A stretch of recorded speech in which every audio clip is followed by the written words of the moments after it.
नसीब वारा जे सतगुरु अहिड़ो मिलियो।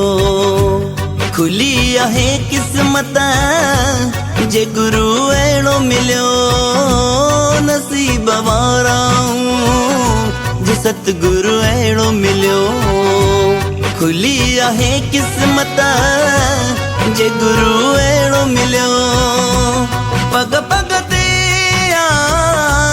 राह ॾेखाई जीवन चाहे उहा ॻाल्हि ॿुधाई। वॾा भाग वारा जे संत अहिड़ो मिलियो। खुली आहे किस्मत जे गुरु अहिड़ो मिलियो। नसीब वारा जे सतगुरु अहिड़ो मिलियो। खुली आहे किस्मत जे गुरु अहिड़ो मिलियो।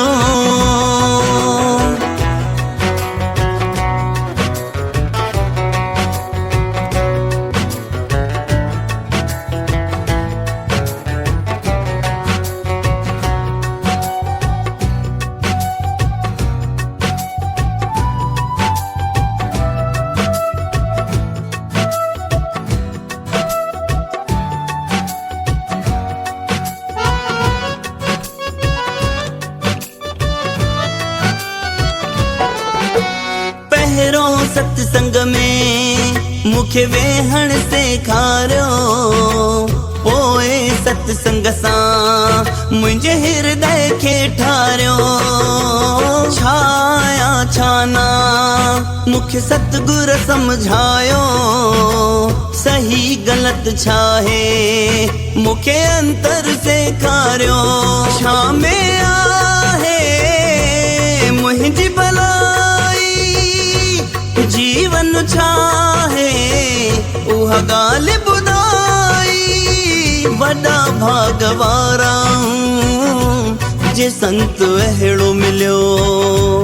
खुली आहे किस्मत जे गुरु अहिड़ो मिलियो। नसीब वारा जे सतगुरु अहिड़ो मिलियो। खुली आहे किस्मत जे गुरु अहिड़ो मिलियो।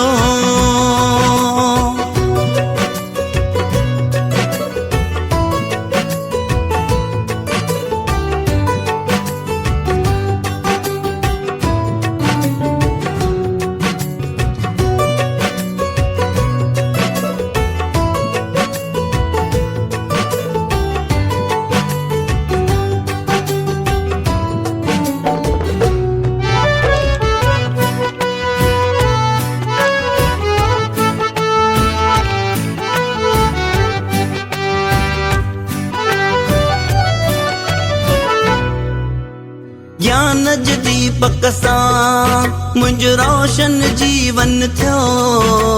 शेवा जे ॾस सां मुंहिंजो पौतर तन मन थियो। धर्म कर्म जो मुखे पाठ पढ़ायो। मुंहिंजे फर्ज़न जो एहसास करायो। मुंहिंजी खुद सां पहचान कराई। जीवन चाहे उहा ॻाल्हि ॿुधाई। वॾा भाग वारा जे सतगुरु अहिड़ो मिलियो। खुली आहे किस्मत जे गुरु अहिड़ो मिलियो। नसीब वारा जे सतगुरु अहिड़ो मिलियो। खुली आहे किस्मत जे गुरु अहिड़ो मिलियो।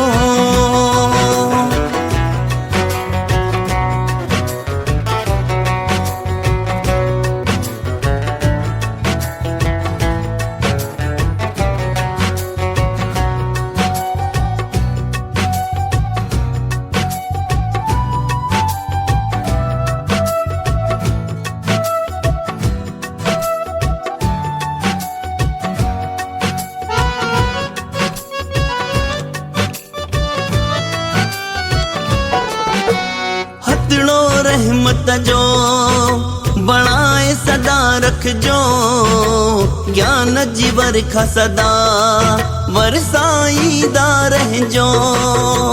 सिखिया जीवन में सतगुर ॾींदा रहजो। दिनेश खे पंहिंजे बचड़न में सदा गणजो। समझाणी ॾे कजो सणाई, जीवन छाहे उहा ॻाल्हि ॿुधाई। वॾा भाग वारा जे सतगुरु अहिड़ो मिलियो। खुली आहे क़िस्मत जे गुरु अहिड़ो मिलियो। नसीब वारा जे सतगुरु अहिड़ो मिलियो। खुली आहे क़िस्मत जे गुरु अहिड़ो मिलियो। पग पग ते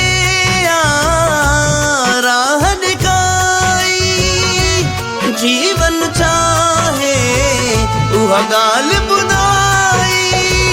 वॾा भाग वारा जे संत अहिड़ो मिलियो।